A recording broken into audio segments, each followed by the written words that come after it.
We're going to start out with Paul Wolf and Alex Pugh, and they are from USDA Wildlife Services. They're here ready to help, and I'm going to turn it over to Paul. Ready to help. Absolutely. Is that what I'm supposed to say? Is I'm with the government and I'm here to help? I do like to say that actually, but it's actually true. Most of us work with wildlife services in your counties, respective counties. Obviously, you know we're from coast to coast. Every program is very different. I come from the Midwest, actually Minnesota. I tell everybody, joke about it, the land of 10,000 lakes and 10,000 wolves.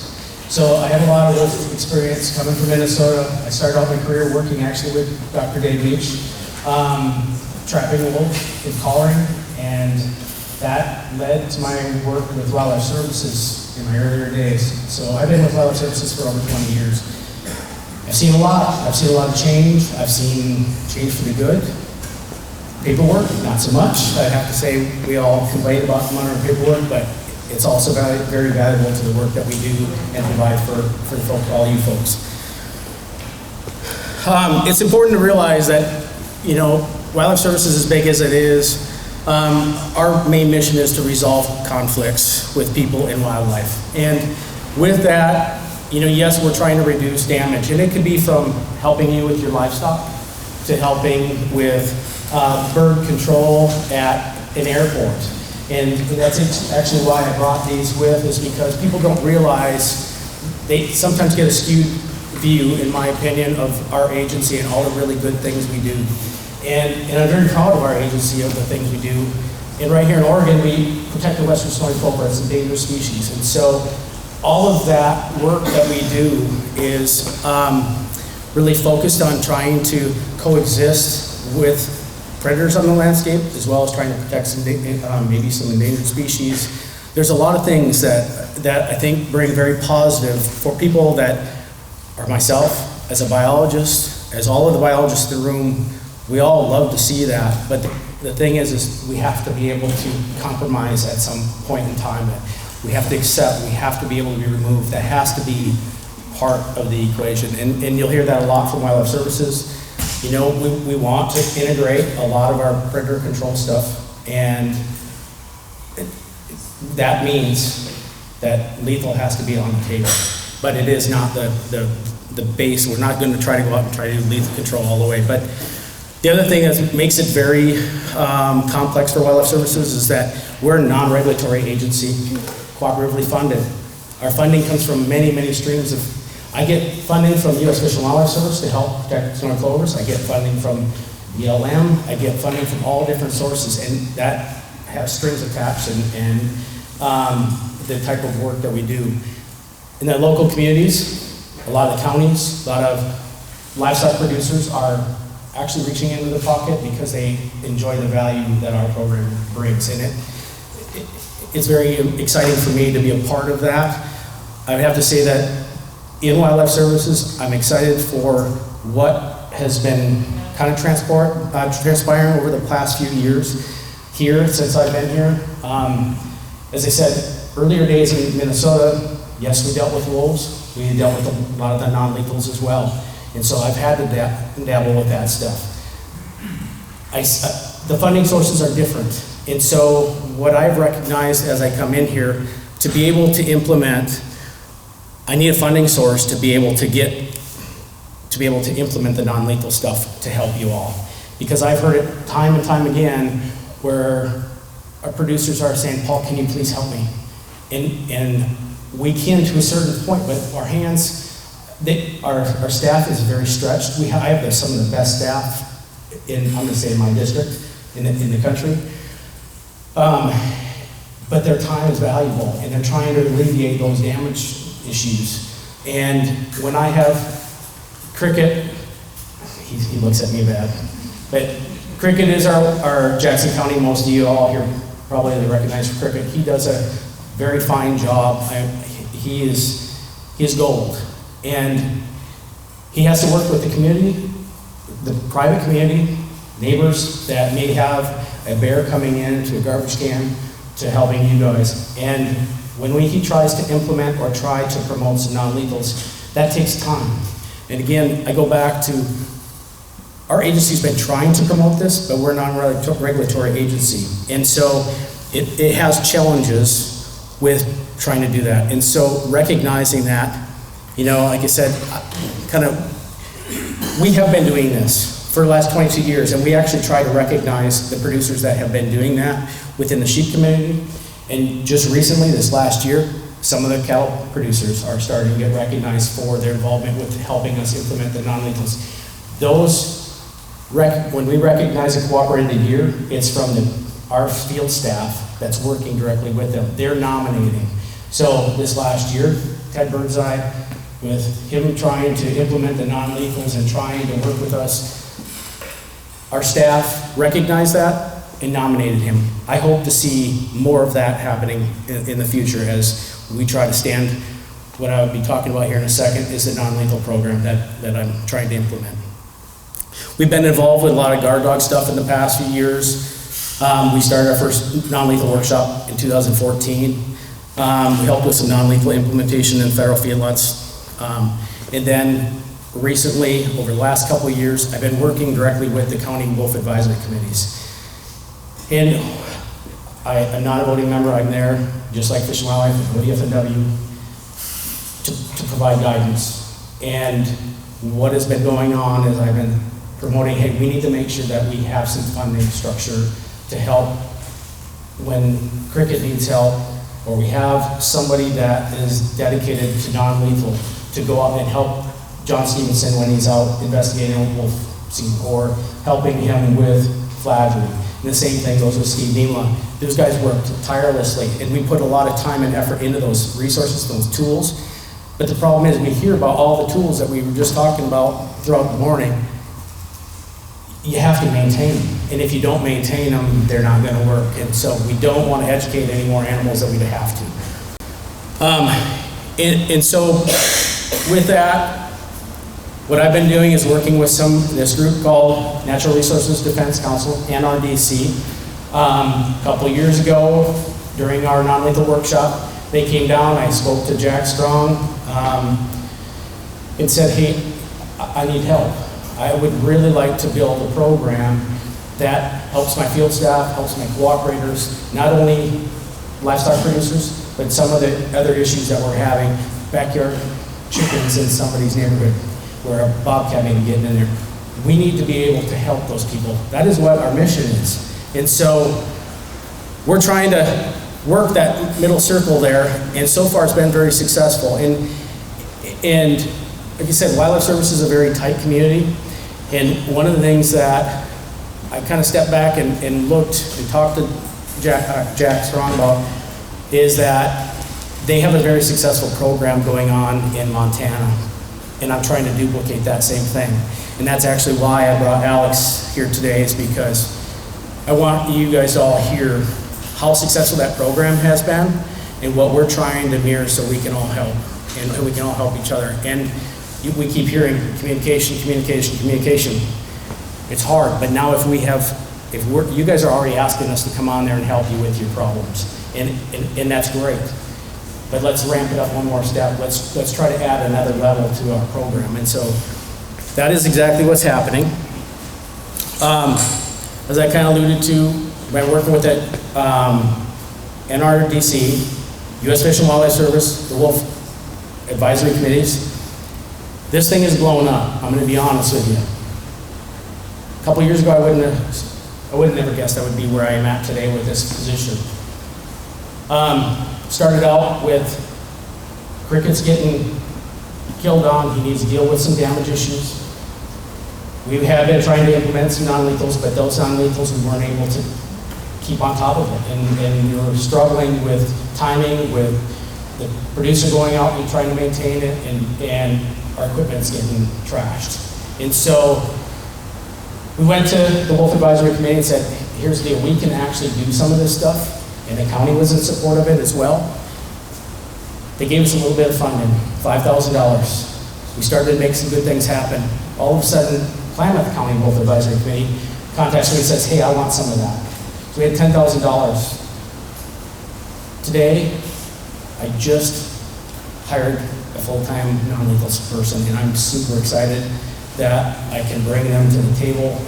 I'll introduce her in a minute, but it's a really cool roller coaster. I'm excited to what I can provide.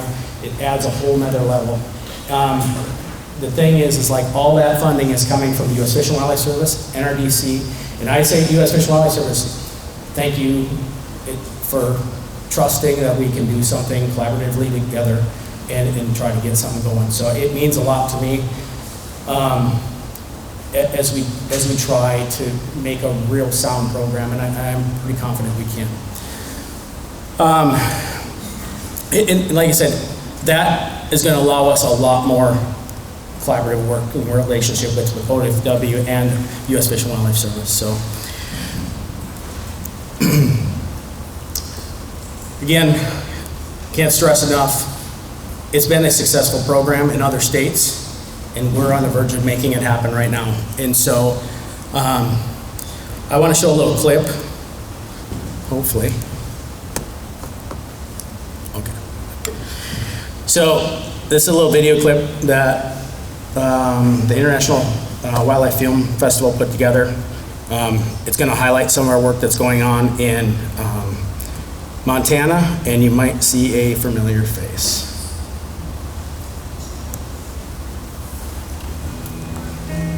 I did not want it, and I have to be right up front and admit, I don't think it looks good. We take pride in how the ranch looks. It makes me look like a used car lot. We're here 365 days of the year. I mean, we can't go anywhere, and we don't want to go anywhere because we love what we're doing. And it's not all about the money and the finances. We love working on the land and raising our families and raising cattle. And if we didn't do that, we wouldn't be here 7 days a week. What our job is more of a way of life. As ranchers and farmers, we like to see ourselves as stewards of the land.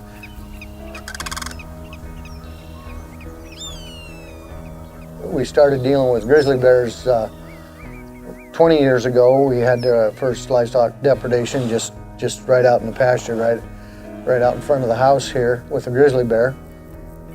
The two big main ones, predator-wise, are the wolves and the grizzly bears. Those two they're kind of hard to deal with because they're so protected and there's a lot of people that want them around. And I get it, they are magnificent, they're beautiful animals to see, but the truth is that they don't only eat what they're supposed to. The biodiversity on this ranch is really impressive. It's a major wildlife corridor with wolves and bears moving through on a regular basis, along with ungulates like deer and elk.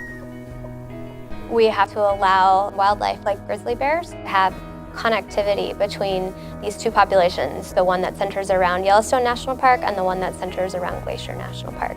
Animals have to be able to permeate through the landscape to allow that gene flow to occur. As their range extends out away from their core habitat, the landscape contains a fair bit of cattle. Humans are a permanent presence on the landscape now, and we have to provide assistance to humans to allow them to live with these animals if we want the animals to exist. Wildlife Services has been providing recommendations like different types of exclusion fencing, different animal husbandry practices, all aimed at reducing predation. We've been doing that for decades. You know, Defenders Wildlife has a long and storied history of these coexistence projects, these on-the-ground conflict prevention projects, and from the outset, Defenders has tried to achieve that through this collaborative approach. Our partnership with Wildlife Services has been extremely valuable and successful to this point. You know, one of the things that's unique about it is recognizing our history. There have certainly been times when our relationship has been adversarial at best. As soon as we're able to confirm that lethal removal remains a tool in the toolbox, everyone relaxes and we can move along talking about conflict prevention tools and whatever fence we're going to build. Wildlife Services is only able to remove wildlife after there's been a loss or a conflict that has occurred. So by reducing those conflicts and those losses, we are both benefiting the producer, the rancher, we are preventing their loss, and we are also reducing the amount of lethal control on wildlife. One of the really exciting products of this collaboration is that we've been able to hire our first conflict prevention only specialist. Through our collaboration with Defenders and also Natural Resources Defense Council, we've been able to put up 54 different projects since 2016. They did put cameras up on the outside and the inside of it last year. They have pictures of the wolves on the outside of the flagery going along it, not coming through it. So we did have wolves right in the cows the day or two before we got it put up last year. I think it'll, once if people realize that it is an asset and it is keeping wolves out, then I think it'll be sold a whole lot better. When a producer has success with these tools on the ground and they're able to talk about it, like if they're able to speak to their neighbors or to other members of their own community, that carries so much more water than hearing it from me. What our hope is that projects like this can be an example for folks who are now dealing with bears and wolves for the first time. There's a lot of pride and issues with ag producers that they're not into change. It just takes time to get to know each other and know that we're all on the same page and we're all working for the same end goal. So the other part, right? You talk about flagery, but there's also, Wildlife Services has a research branch, the NWRC. We work very closely with them. They actually help validate a lot of the tools that we use today and test it like the flagery. We know it can get 60 to 90 days, but there's a lot of factors in that. But they're out there helping us know what tools may work for what situations, and those researchers are at our fingertips. And so it makes it nice as we're trying to build this program that we can actually reach out to our researchers and say, hey, can we try to figure out if this thing, because a lot of wildlife services people think outside the box. We all do, because you have to, because animals will eventually habituate to the flagery. What are we going to do? We need to add fox lights.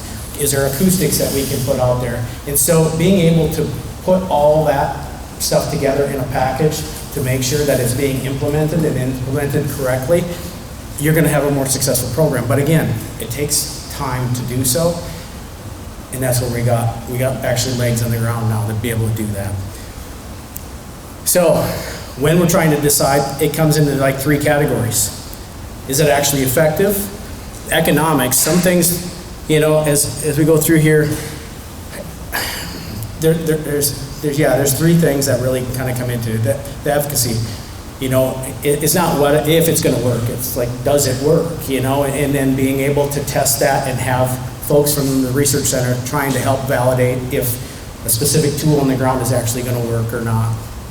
And then the economics. Obviously, we can build huge fences or things to try to prevent that, but animals are going to figure out a way when the reward is on the other side.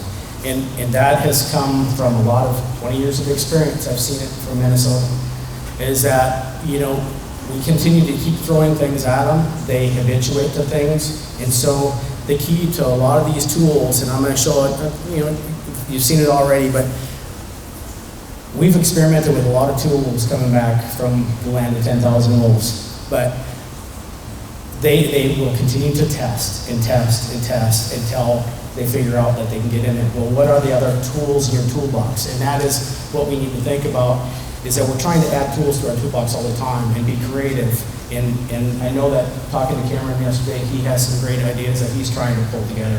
And I think he's going to talk about it later. But you have to have that mindset of, hey, if my fox light isn't working, then acoustics. Flagery's no longer working. And really what it's going to come down to, and you've heard this already today, or this morning as well, is the human presence part of it. You have to be out there to be able to monitor and maintain that thing, but also just your presence alone, walking that fence and moving things around so it's not the same when the animals approach. You get the most effective use out of those tools. And then making sure that when you do implement these things, that there's actually a fair evaluation. of the tools that you're using to implement. Of course, the other part when we're trying to decide is sometimes we go and say, hey, could you try this? Sometimes we go, oh, that's not gonna work. And that's what we're also trying to help promote. Hey, you know what? Let us attempt to try to put flattery on your property. Let's experiment with it. It has been tried and successfully deterred wolves in certain areas. And so what I'm asking for is some trust that we can help work through these situations with each and every one of you as we move forward, whether it's a wolf issue or a bobcat issue in so-and-so's backyard, okay? And there's a lot of other stuff, like human dimensions part, I'm gonna tell you, as a biologist, a lot of us went to school thinking we were gonna deal with wildlife and radio color animals and it was gonna be happy. And then you realize, guess what? It's 90% dealing with people, so. but it's a really fun field to be in, I'll tell you. This goes back to some pictures from Minnesota. Obviously you recognize that green thing and cricket right there, so this has been used before. If anybody recognizes this, it's called a scary man. It actually was made for bird control, but back in the day, Minnesota, we actually put that out where we were having wolves, and that thing actually has lights and sirens and all kinds of stuff, and you can set it to go off on a timer and go up and blow, and it'd start dancing. It works for a little while, but then you have to move them. And that again goes back to the human presence. No matter what tool you're using, it has to be moved. If it sits there stagnant for a few days, you have to move it every few days, or you're just not going to get the effectiveness out of it. I don't know if this ages people or not, because I haven't seen these for a long time, but if you see that little light right there in the middle of the screen, you remember what those are? The construction lights that you used to have on the side of the road? Well, we used to put those up at ranches.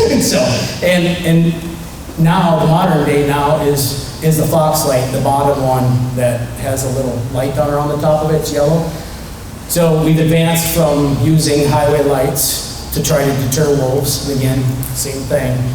It works for a little while. It's something new on the landscape. They're responding to that new object. And then now it's been put on, we might say steroids, because that light strobes, it changes patterns, it changes colors, and then you move that up and down the fence line, we seem to have more effectiveness out of it. There was a case where actually Cricket witnessed some roping calves get penned up as he was driving down the road. We didn't have flattery available, but we had fox lights. And that evening we went out and put fox lights out, and the wolf didn't show up. Now there's a lot of other things. I mean, I think Cricket was trying to chase it with his truck and scoot the animal out of there and get away from there. So he was also hazing that animal. So there's other factors that were happening at that time. But that's another tool that we were trying to implement to help that rancher. Yes, sir. Those that was like 100 feet off the road. Yeah. Yeah. So I don't know if you heard that, but where Cricket had witnessed that case happen, the wolves were 100 feet or 100 yards? 100 feet from the road. They had him pinned up in the corner. And they were waiting for him to break so he could pursue, but honking horns and carrying on kind of just, scared him. So again, there's just tools that we're using. There's a night guard. So a lot of this stuff, what that night guard is a red flashing light. So at dusk it starts flashing. It can be used. Animals will habituate. I can't stress that enough as we use any of these tools. The other important thing, and you heard this earlier from ODF&W from Nate, carcass cleanup. That's true in Minnesota. Wolves will continue to come back to those. I cannot stress that enough, and that's the other part of what we're trying to accomplish is that if you do have carcass piles and you have the presence of wolves, let us help. Try to pick up those wolf piles and get rid of them. We want to help you get rid of them. And I mean, obviously it's a lot better when you're out there helping us, we're all getting our hands dirty, but we do need to focus on trying to get those cleaned up because that is going to help you all when lethal needs to be enacted. And so, again, that's what I'm stressing. Pyrotechnics, there's not a picture. Couldn't find a picture of me shooting pyrotechnics, which we use all the time. But the picture there where they're actually tracking, this is just east of here. For the road pack, they would go out and watching. I had some staff last year go out and assist Fish and Wildlife Service and ODFNW do some hazing. They were driving around using thermal equipment, trying to detect if wolves were in the presence of this guy's cattle. And at times, they would actually use pyrotechnics. And I'm going to have some pyrotechnics out tomorrow if people want to see what they're actually like. But there's a lot of factors you got to consider when using those types of things as well. How the animals are going to react to a big loud bang or scream. I mean, the last thing we want to do is run animals through a fence, and then we've got, of course, what I hear is that cowboys like to rope things, right? So maybe it's going to scare us to do that, but that's not the object. And so, you know, there are some other tools like that we can use when we detect wolves coming in with that equipment. And then the last one, again, flattery. We can't stress that enough because it's really our go-to tool right now until we can come out with some better tools. But we're out there trying. We're out there helping you. And this is the honest to God truth here, is that there is no silver bullet. And what may work in Minnesota or may work in one county may not necessarily work, or we may have to try to alter it as we try to implement some non-legals for you guys. So just know that we're going to try the best we can to realize that there isn't one tool that's going to work for everything, you know. So want to acknowledge, like I said, I'm pretty excited to bring our new person on. I can't thank the U.S. Fish and Wildlife Service, the local wolf advisory committees for Klamath and Jackson County for helping us fund this position. Defenders of Wildlife, NRDC, Jackson County has also been a huge supporter of this. Our National Wildlife Research Center out of Fort Collins has been a very good support, and of course they give us a lot of valuable information to be able to help you all. And California and the Montana Wildlife Services program has been a huge help in me try to get this thing all up and going. So I thank you all. See what's on top of that? So this is at an airport. I don't know if this is at PDX or if this is one of we used to work at an airport in Minneapolis actually for a little while. And so we had a coyote that was breaching. And you think that, hey, I'm gonna build this fence, and we still get animals climbing up and over those fences. So, you know, we have to maintain these fences. I would categorize that as not being maintained. If you've got grass around it, you need to be able to see it, because if he's not going over it, he's gonna dig under it. And so, you know, you gotta be constantly looking at your fence lines and making sure that they're being maintained. So, we talk about, we cover this tomorrow too, but, you know, we talk about electrified fence. And I'm gonna tell you, coming from Minnesota to coming to here, it gets very dry here. That's something that I'm not familiar with. And so when we talk about maybe electrified fence starting fires with those low impedance, a lot of ranchers during fire season don't want to take that risk. And I've been told that time and time again, is that if I start having wolf issues in fire season, all I'm telling you, I'm not running my truck. I will not. I do not want that risk. Yes, it may be a low risk, but there's not a zero risk of starting the fire. And a lot of that issues start from arcing. And so you guys are more of an expert than I am, but I'm going to tell you, in Douglas County, a large percentage of those producers up there say fire season, the chargers are off. And so what are we going to do when we can't run turbo flattery? And I'll say, well, we have flattery out there, and we're going to have to maintain that every single day, moving fox lights and things like that, if we are not going to allow us to be able to use that. So it's going to have to be pretty integrated to be able to do a successful program there. But yeah, it does. We get thrown a curveball we don't expect. It's like, well, what are you going to do? And so. Learning curve on those predators, learning how to adjust to all your insurance. I don't know if I can. It's like you play music to keep cougars and coyotes away from your livestock. Yeah. Well, now they like to change stations. So now that I change, actually, you know what's funny? I didn't mention that. So that was another thing. Again, the back old days, we used to tell the producer, go park your truck out there and turn the radio on. It works. And actually, Wisconsin, they're starting to struggle with some very smart animals. And actually, they created a sound box that plays music and changes and then comes on and off throughout the day. So it's not just during the day, it comes on at night. You know, and so you can turn it to whatever station you want. And it has been successful for them. But again, that's us thinking outside the box. And I don't mean wildlife services per se. I mean all of us, you go, what is the next tool I can go to? And we say, can you turn on the radio out there and do something? Doing something like that is better than not doing anything at all, right? I mean, we're just trying to help with the tools that we can. And so we appreciate any insight of, hey, I tried this and it may work. Well, if it really seems to be working, let's bring in our researchers and say, hey, let's set something up to try to understand this a lot better. Anything else? Yeah, go ahead. For many years, my family maintained the outdoor power fencing in the same location, like 30 years in the same place. Many years, the coyotes and lions there would never get through the fence. But the last couple of years, we realized that the big modern coyote here just figured out they could just jump in the fence. It's that high, and smoking hot. So are those new coyotes in the area, or are they animals that have learned to trade? I think it's animals that have learned. I really do. I don't think there's a new coyote out there. I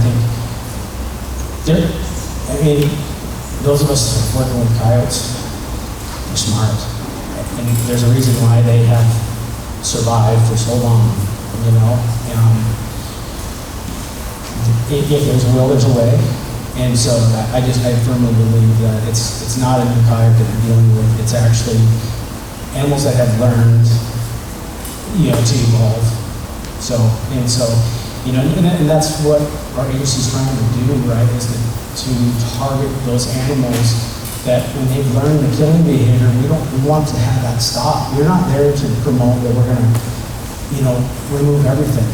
But we do need to try to target those animals because we know that, okay, that's a bad behavior. We don't want that to happen anymore. If we can sever that, and that happens right now. So our Western Snowy Plover Project, they got one of my field guys from here, from that project here as well. And they're constantly dealing with animals that have learned certain behaviors, and then they got to set up and try to trap that individual. They're not all trying to eradicate everything that moves across the beach, but they're targeting, hey, I have focused attention on nesting plovers. They're killing teeming species.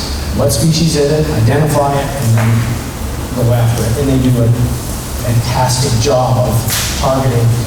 That environment is really unique for our specialists because the sand, you get to see how animals respond. You take a same situation for one of our county guys that are dealing with livestock. You can't see how these animals are responding to equipment underground. So it's a really neat environment. But they do my staff does a fantastic job of targeting individuals that are actually causing the problem. But, you know, that has to continue. That has to be part of the equation. We all recognize that. But there's also this non-lethal part that let's see if we can ramp it up a little bit more and do more and see if we can help a lot more people.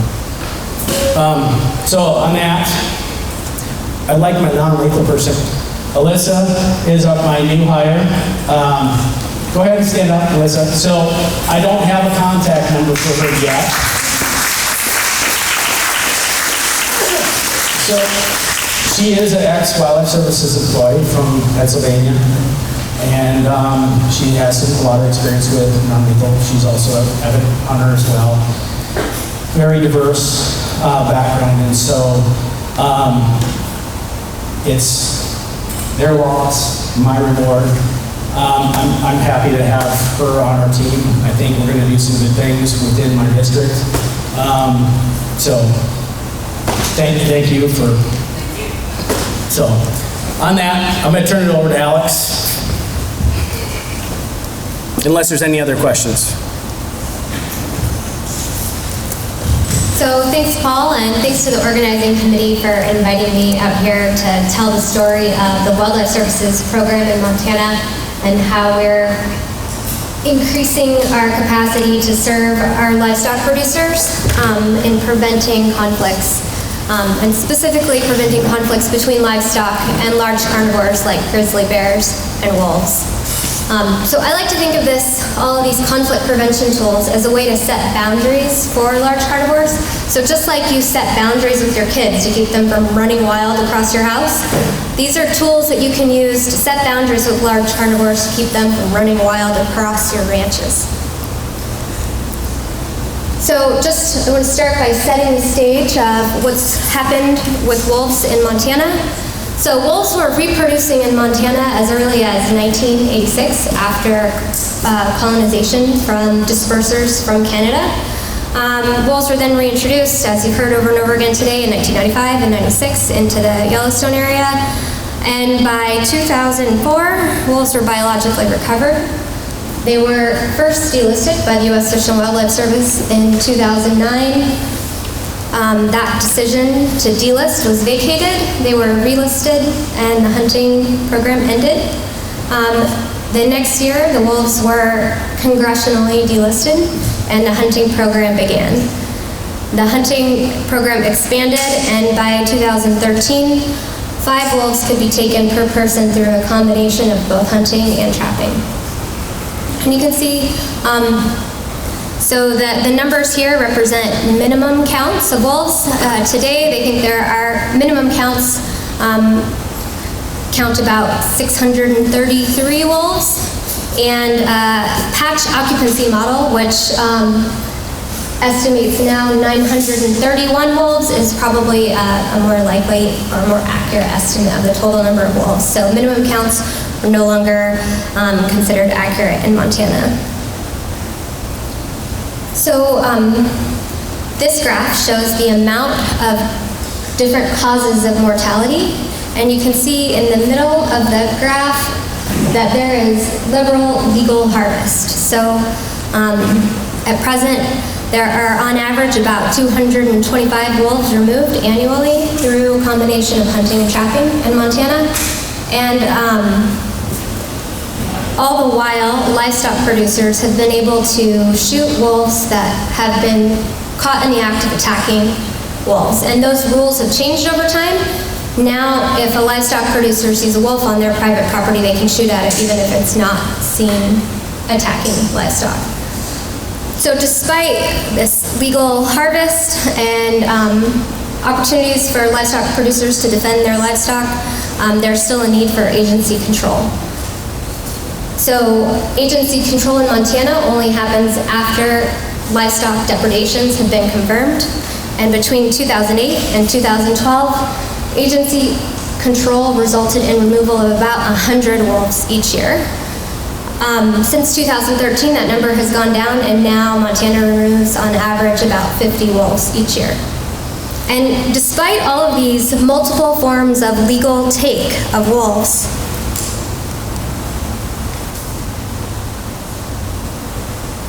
livestock producers continue to request conflict prevention tools. And I don't want you to take my word for it. I'm an agency person sitting up here talking to you about what livestock producers want. I'm going to play this video from People and Carnivores, where a livestock producer can tell you about his 20 years of experiences with wolves.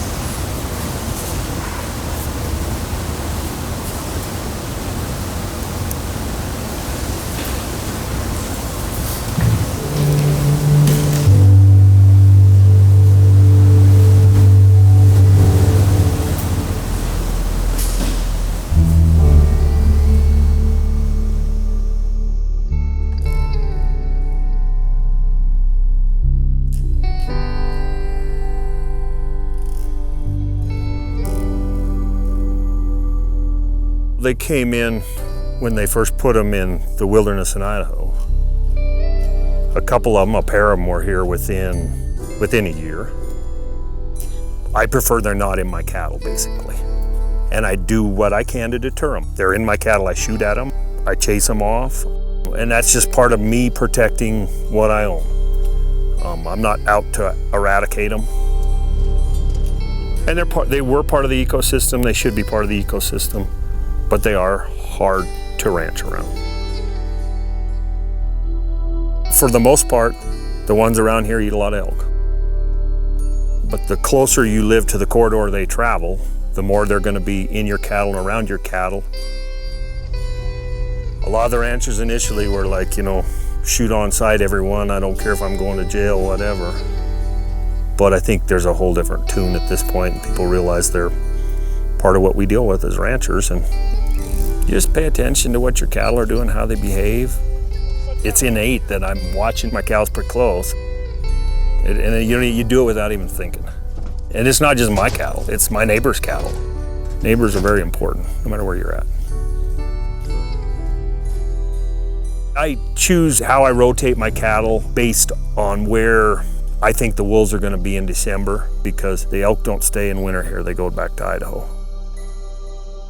And if I've got some feed up next to the forest, I don't want to leave it till then, because there's a greater chance of having wolves in the cattle. Your best guess, you live and learn too. And sometimes you make some big mistakes. We actually have a range rider now that does, so that's another tool we've used. Oftentimes moving them cattle works. Guard dogs are something that some of them use that work. There's nothing that's bomb-proof, nothing that's foolproof. But first and foremost, you want to be sitting at the table when they write the rules. And you want to be there and you want to be part of the process, no matter how painful you think it is, because in the end, you're better off if you're part of the solution. And if you just want to sit there and complain and make noise and not get involved, you're going to lose. More than if you're part of the process, and it takes give and take in everything we do to come to a medium where everybody's slightly comfortable. As a whole, the majority of us ranchers have realized that the wolf is here to stay. We've been here for 20 years. We've found ways to work around them. What I've noticed most about them in the 20 years is they change and adapt to wherever they're at. They're very smart. But anything that's out there to try, I'm willing to look at. And I think most of these ranchers are.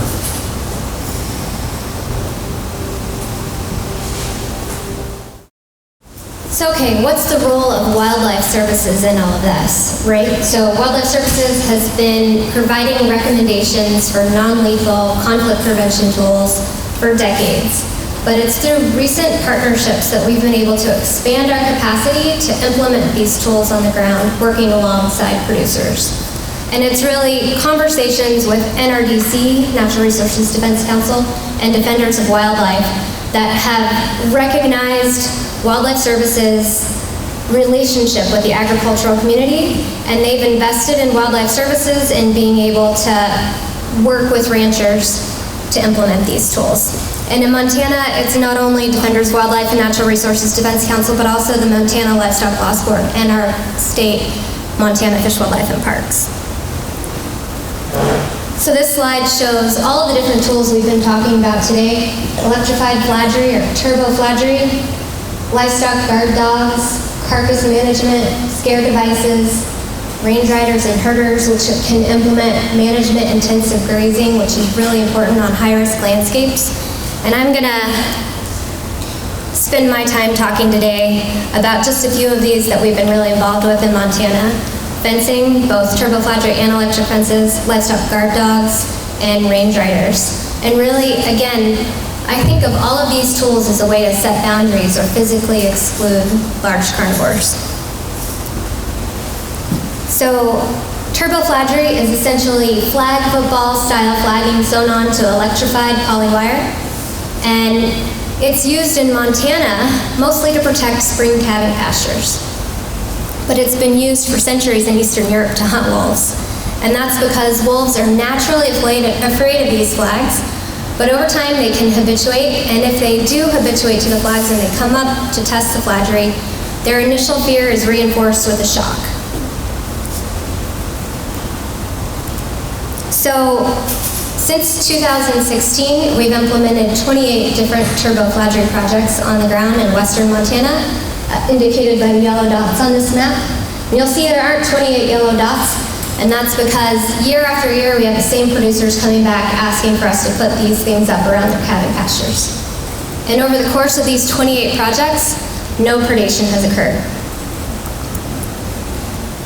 This map shows hunting districts in Montana, and the darker the shading, the more likely recurrent depredations were to occur over this 10-year period between 2005 and 2015. And if you overlay the locations of our turbo flaggery projects, you can see that they occur in areas with chronic depredation. So these are areas where producers, even though lethal removal remains a tool, recognize the need to prevent livestock losses. So we partnered with the research branch of Wildlife Services, NWRC, to test whether turbo flaggery was effective in the field. And so we came up with a monitoring protocol that involves walking the flaggery line on a weekly basis, looking for predator sign. We also put up cameras along the perimeter. And in 2018, we were able to capture these images. It's kind of hard to see, but that's a wolf behind the top strand of barbed wire. And it's approaching the flaggery. In this slide, you can see the wolf coming up to test the flaggery. And in this image, the wolf has been deterred. His nose is now pointing away from the flaggery and he's moving away. So over the 28 projects we've done in Montana, we've learned a lot of lessons. So we know that terrain, access, and producer participation determine the size of the pasture that can be protected. So typically these are, again, spring calving pastures that are 40 to 80 acres in size, and the larger 80-acre pastures require gentle terrain, easy access with a snowmobile or an ATV, and a really invested producer to be able to maintain that flaggery over the course of its installation. And we limit flaggery's use for 60 to 90 days, and we ask our producers to sign an agreement indicating that that flaggery will not be up for longer than 90 days because we want it to remain as effective as a tool. We also ask that producers participate in a cost share when we install these projects. So we typically provide the materials. Sometimes we'll be short on T-posts, and producers, have those laying around, so we'll use the producers' T-posts. But the main way that we ask producers to participate in a cost share is through their labor. This is labor-intensive work, and if we can have producers come out to help set it up and to help maintain it, that saves our guy a trip every week out there to walk the fence line. And we've been really fortunate in Montana that not only has it been Wildlife Services personnel and producers maintaining the flaggery, but also NRDC has had a fencing technician that can come out and walk the fence lines to help monitor and maintain the flaggery. And again, we believe that this tool is effective because year after year, we have producers saying they sleep better at night when it's up around their calving pastures, and they want us to come back. So this slide shows a captive coyote from our predator research facility in Logan, Utah, crossing the flaggery line to obtain a food reward. And captive coyotes are much more habituated to human presence than wild coyotes or wild wolves. And so they're much more likely, turbo flaggery is effective for a much shorter period of time in a captive situation. But again, this is here to remind me to tell you how important it is not to allow wolves to habituate to the tool by taking it down before it becomes ineffective. So you might wonder, why is there a grizzly bear or black bear on this slide when we're talking about wolves here today? That's because in Montana we've used electric fences largely to prevent conflicts with grizzly bears and black bears. We're just starting to ask whether it can be effective to deter wolves. But the electric fencing guidelines are the same, whether it's bear or wolf. You want a really strong energizer, so we say 1 output joule or more. And if you think about the strength of an energizer, it's similar to horsepower to an engine. So the more joules an energizer has, the more powerful it is. And when you've got a well-grounded fence that's not shorted out, a strong energizer should produce 6,000 volts traveling along that electric wire. And we say the fence needs to be at least 4 feet high, potentially taller for wolves. And for bears, at least 5 strands. For wolves, we're saying 7, alternating from the bottom up, hot ground, hot. And like I said, there are different styles of fences that can be effective for deterring large carnivores. This is an example of a fence we built to protect sheep from grizzly bears. It's got a barrier-style woven wire along the bottom and a hot strand running along the bottom, and 3 wires at the top alternating hot, ground, hot. And so we think this might be a reasonable design to keep wolves out. The wire along the bottom should keep wolves from digging under, and the hot on the top should keep anything from going over should they attempt to do that. So we're actually working with a producer now in northwest Montana where we put up turboflageory for 4 years in a row. And it's about a 40-acre calving pasture that they use at different times of the year, not just to calve. And it's on private ground right outside of their house. And through working with these producers for the last 4 years, we know that they are incredibly diligent about maintaining their fence. So again, we are working with these producers through a cost share to build a 7-strand electric fence to keep wolves out of their calving pasture. And they are putting all of the fence posts in themselves, and then when that's completed, we'll come up and help them string up all the wire and build all the gates. So again, Wisconsin has a lot of experience. They've been putting up turboflageory in some places in the state for 15 years or more. And in some places, it's not working anymore. So they've resulted to more permanent electric fences. And you can see an example of a barbed wire fence they've retrofitted with a single strand of electric tape along the bottom. And they think that will keep wolves from digging under the fence or going under the bottom barbed wire. And then again, like I said, in some cases, turboflageory is no longer working there. So they've added another strand of electrified poly wire across the bottom to try to keep wolves out. So again, these tools are only as effective as you let them be, and it's important that you select the right energizer. There are lots of different energizers that are strong enough, but they've got to have at least 1 output joule or more. And again, through working with a lot of producers, we've learned a lot about some of the intricacies of how to keep these fences hot. And grounding, particularly in dry soils, is really important. So, the gold standard is 3 6-foot-long posts installed 10 feet apart. Some places in Montana, the soil's too rocky, and we get away with 3-foot posts. But grounding out to a T-post is just not sufficient for maintaining that 6,000 volts. So, can electric fence really work to deter large carnivores? Here's an example of a grizzly bear in Alaska being kept out of a landfill. It can drop a large grizzly bear to the ground.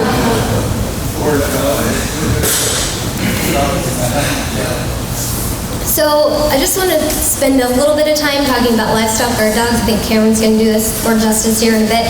But Wildlife Services was instrumental in the 80s in bringing livestock guard dogs to sheep producers in the United States. And the research branch of Wildlife Services began trying to test different breeds of livestock guard dogs. And some of this work went on in Montana. And there are lots of different breeds and they have different characteristics. And you just have to think about livestock guard dogs in your particular situation. How many predators do you have? What types of predators do you have? There are folks in Montana now who are thinking about using livestock guard dogs to protect cattle from grizzly bears. And this is something, that's being experimented with, but you have to consider whether the dogs that, there are more aggressive breeds of dogs, and you have to consider whether you need those dogs to be socialized around humans. We've got one producer who's truck loading in food by the pallet for his livestock guard dogs. So you have to think about the economics of feeding your team, And then how many livestock guard dogs do you need to be effective against the type of predator on your landscape? So all the electric fencing and turboflageoid projects we put up since 2018 were done by our fencing technician that was hired through a collaborative partnership with NRDC and Defenders of Wildlife. Also in 2018, we were able to hire a range rider.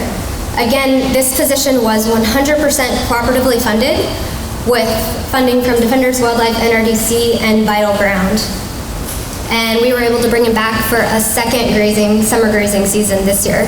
So this is Charlie Lytle, and he works in far northwestern Montana. So these are 6 different public grazing allotments that he rides on, and the town of Eureka at the top of the map is less than 10 miles away from the Canadian border. This is heavily forested country. The Pinkham Creek allotment up at the top doesn't really have forest openings. The entire place is heavily forested. So that really affects the way that Charlie is able to ride in the area. So his main goal is to establish human presence. Ideally, he would help identify carcasses for compensation programs, but he spends most of his time monitoring the locations of large carnivores, putting up camera traps across the landscape, and then sharing that information with producers so that they can move their cattle as necessary and be aware of the risk. And just anecdotally, the producers in that area feel that Charlie has been incredibly effective. So last summer, he set up camp there in a meadow opening near a traditional rendezvous site. When he got there, he could hear wolves howling. There was wolf sign around. After a week or 2 of him being there, the wolves left. And he didn't see wolves again for the rest of the time he was camping there. Fire moved into the allotments, and he had to evacuate his camp. Once the fire threat went away, he was able to move back into his camp, and he again saw a wolf sign. And again, after reestablishing his camp there, the wolves left the area. So human presence is incredibly effective at changing wolf movements. And as you've heard about already today, another function of range riders can be in managing livestock. So you can use range riders to manage livestock to optimize their use of terrain and ground cover to reduce herd vulnerability, can settle the herd as a group so that they will be better able to stand their ground, and you can handle the livestock in a way that encourages cow-calf pairs to stick together. But really, all of these things that we're talking about are just different tools that are available. And this is really about finding the right complement of tools, the right suite of tools, and using them together, and then using them in a way that allows them to maintain their effectiveness over time. So that's all I've got for today. I just want to say thank you again for listening.